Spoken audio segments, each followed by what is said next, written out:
Pasta செய்யறதுக்கு pasta வேக வச்சு கழுவி எடுத்து வச்சிருக்கேன். அதோட கூட ஆனியன், கார்லிக், சில்லி, அப்புறம் சில்லி ஃப்ளேக்ஸ் இல்லை, நான் சில்லி அரைச்சி எடுத்துட்டேன். சில்லி பெப்பர், உப்பு மூத்தி அரைச்சி எடுத்துட்டு ஒரு தக்காளி கூட பெரிய சைஸ் தக்காளியை அரைச்சி எடுத்துட்டேன். பூண்டு, சில்லி, அது கூட நிறைய கட் பண்ணி வச்சுக்க ஆனியன் சேர்த்துட்டேன். அரைச்ச தக்காளி பேஸ்ட்டை சேர்த்துக்கணும். கொஞ்சம் வந்து கரம் மசாலா, அது கூட எடுத்து வச்சிருந்த chilli flakes, chilli sauce add பண்ணிக்கிறேன்.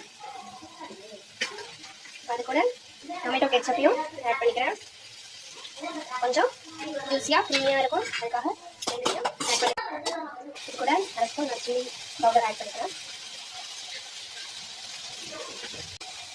வேக வச்சு எடுத்து வச்சிருந்த பாஸ்தாவை இது கூட சேர்த்துக்கலாம். நீங்களும் ட்ரை பண்ணி பார்த்துட்டு எப்படி இருக்குன்னு கமெண்ட் பண்ணுங்க.